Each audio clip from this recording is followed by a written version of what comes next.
A powerful storm wallops Goshen and Scottsbluff counties Thursday evening. KNEB.TV News starts right now.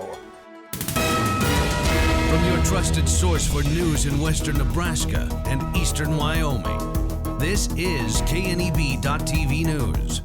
Presented by Platte Valley Companies, premier provider of financial services. Hello, I'm Ryan Murphy. This is KNEB.TV News powered by Platte Valley Companies. Thanks for joining me. In our top story, in the wake of Thursday's powerful storm that brought a tornado and softball-sized hail to eastern Wyoming, Mitchell, Nebraska seems to have received the major brunt of the storm's damage. Several empty coal cars were spotted on their side just west of Mitchell. The Schmidt Sales building farther west was completely destroyed, and nearly every tree around his house next door was either on the ground or on the house itself. Additional damage observed by KNEB News included overturned irrigation pivots, a barn blown apart, and trees toppled by the wind. One home in the Lyman area was known to have had all of its siding pockmarked with hail damage and numerous broken windows. High voltage lines fell across Highway 92 and several county roads, many of those with standing water, forcing road closures with barricades. Torrential rainfall accompanied the storms, with a number of streets flooded, including much of Broadway in Scottsbluff and those adjacent to the west. In some locations, the water overtopped sidewalks. Now, residents in Scottsbluff were forced to deal with the aftermath of Thursday afternoon's severe weather, which resulted in lots of toppled trees, flash flooding, and downed power lines. Alex Morales lives near Bluff Street in Scottsbluff and came home to find his street with police tape cordoning off traffic. A massive tree from his property fell and knocked down a power line. He says it was surreal to see a relatively calm neighborhood look like a war zone, but was thankful that everyone was safe. I don't know, you just kind of show up, kind of deal with it, what you got. It's scary. At least everyone's safe, you know. That's all that matters. Fairview Cemetery had multiple large trees topple, including some onto headstones. A portion of the BNSF office on Avenue I had its roof tear off, and an entire shop north of Riverview Golf Course was destroyed. Power outages were also widespread, but somewhat spotty, depending heavily in damage to the area. Region 22 Emergency Management's interim director is asking the public to email pictures and reports of damages so they can get a better scope of the severity across Scottsbluff and Banner counties. You can email those to ashley.hopkins@scottsbluffcountynE.gov. We'll have more news right after this. Looking for free instead of fees? Platte Valley Bank can help you keep your finances moving forward with no ATM fees. Whether you're headed to the lake, the mountains, or just to the grocery store, you can enjoy the freedom of free ATM access anywhere, anytime. Platte Valley Bank. You belong here.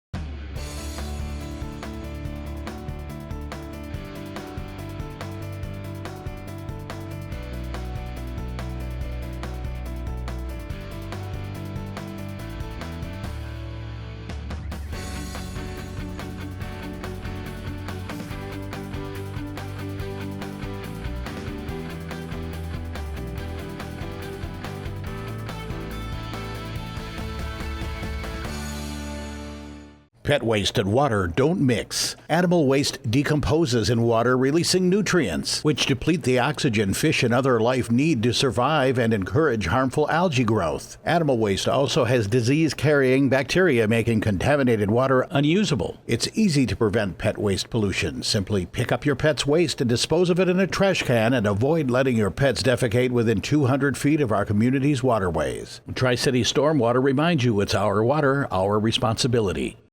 Welcome back. Personnel matters were among the subjects considered by the Western Community College Area Board of Governors during their monthly meeting in Alliance this week.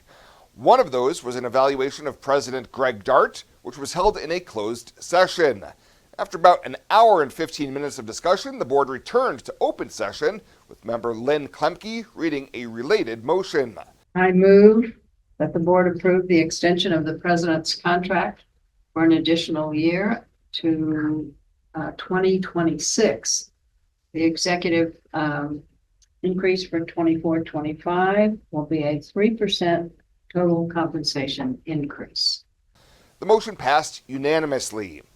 The board also said goodbye to Alliance Campus Director Allie Tyree, who is stepping down July 15th, with Dart highlighting how much she's done for the campus and that she will be missed.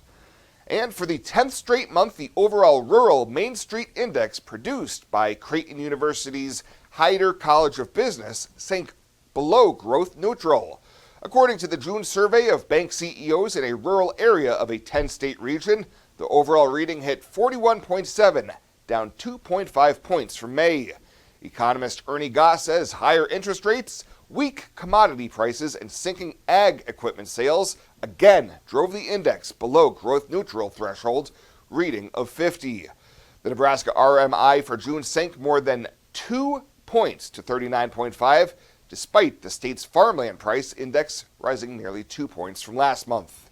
To sum up the past 20 years in one word, exceptional. It's one of our core values. But our people have been truly exceptional. Our customer support has been exceptional. In 20 years, where will Allo be? When we started, we were just a business fiber company. Then the demand came from residential. Now the products of both business and residential just continue to expand. We've got to start with customers' needs and always work backwards. The customers will tell us, and our teammates will take us there.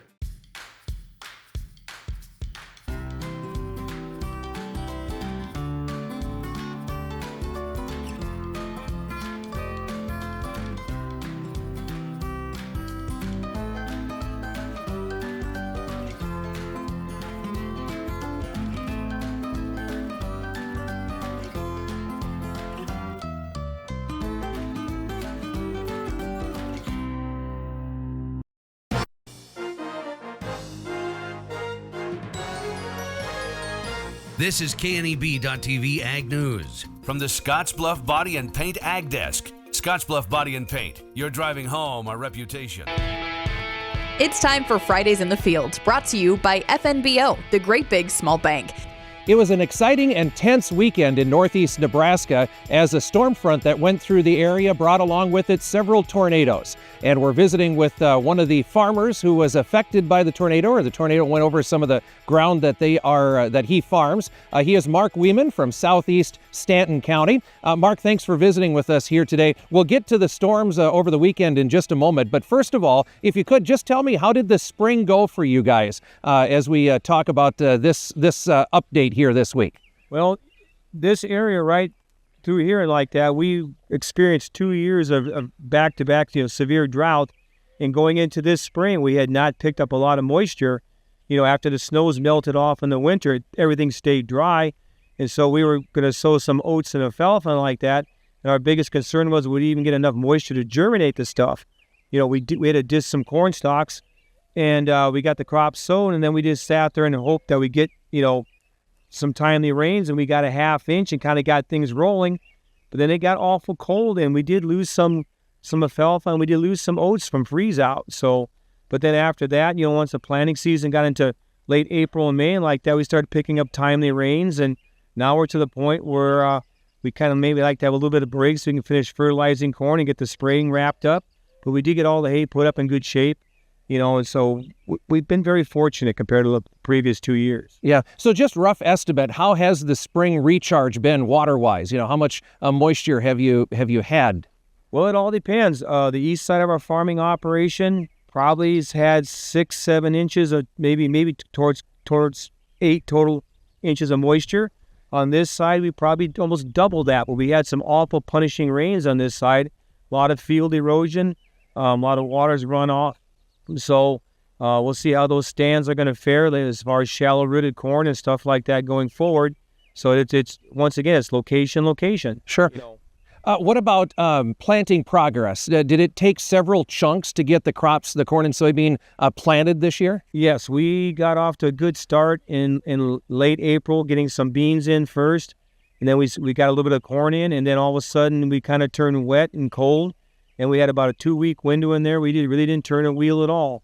And then after that, it kind of straightened out, and we kind of were able to push through. But there were rain delays. But, people around here just said you just basically shut up and put up with it, because compared to the previous 2 years, it was no fun, planting in the dust and, so it's been a tough area to farm through here the last couple of years. Yeah. Tell me about the stand establishment. Once you did get all of that, all of the corn and soybeans in the ground, how did the crops come up?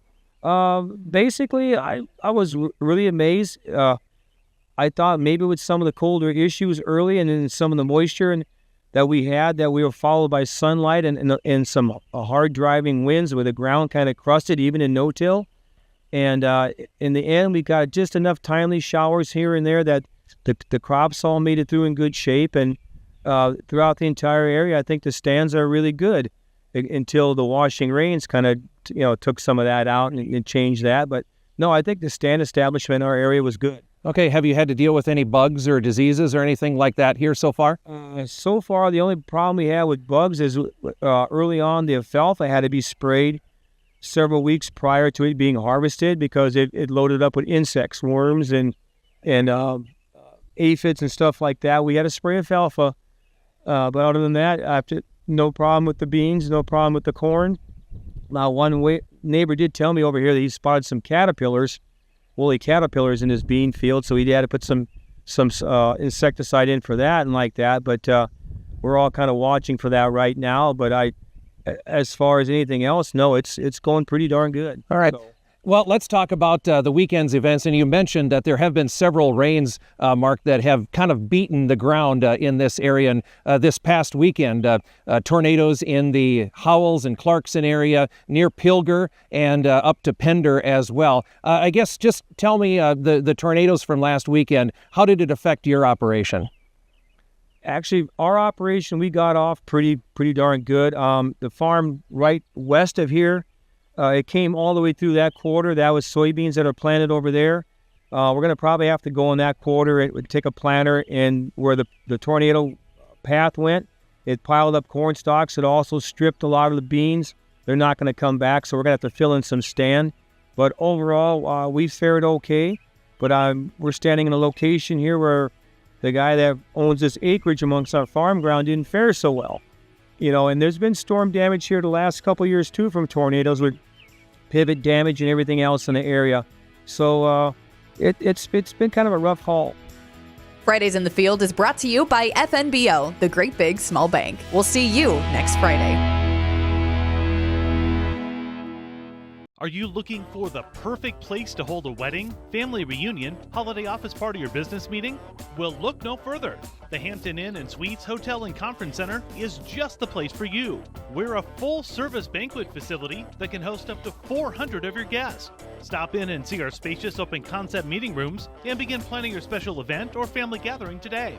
Let us do the work for you so you can enjoy your guests. For personal service, stop by the Hampton Inn and Suites front desk.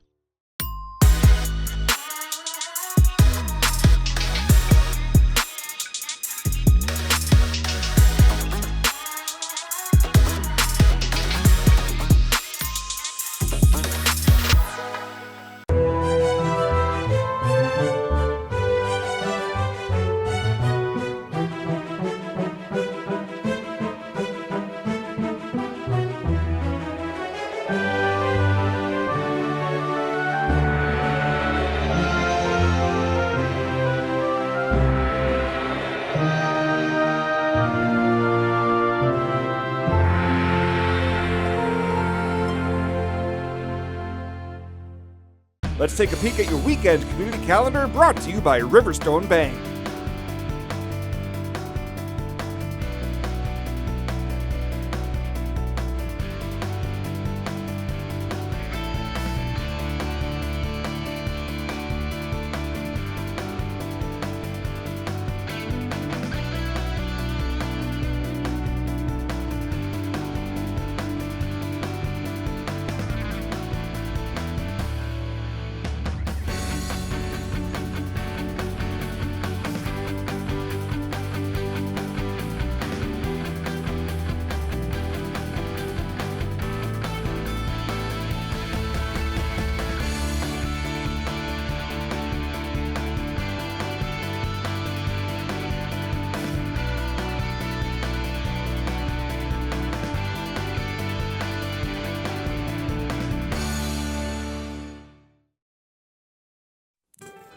The community calendar is brought to you by Riverstone Bank. We're local and we love our community. Fly United Airlines, operated by SkyWest with Western Nebraska Regional Airport. United is dedicated to going the extra mile for you with daily flights to and from Denver, along with a commitment to excellent service. Reserve your flight today, and remember, United miles can be earned and redeemed with your flights. While at the airport, stop and enjoy authentic Italian food at Roma Italian Restaurant. Plus, Hertz Thrifty Car Rental is there for your car rental needs. Make life easier, relax, and get on board with Western Nebraska Regional Airport.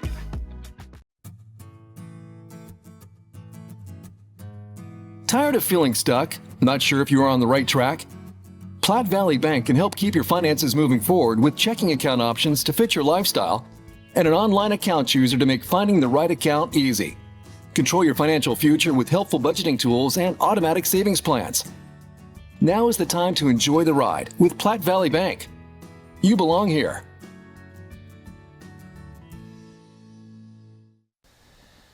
And finally tonight, time and erosion has taken its toll on the Saddle Rock Trail at Scottsbluff National Monument. Next week, crews from the Regional Maintenance Action Team will be working to repair and rehabilitate the trail. The MAT crew visiting the monument will remove rockfall and other debris from the Saddle Rock Trail, improve trail drainage, and apply cold patch asphalt on the surface of damaged sections of the trail. The trail will be closed daily from 7 a.m. through 3:30, but other trails will remain open. Well, that does it for us this time. Thank you so much for tuning in. Stay safe out there. We'll see you back here on Monday.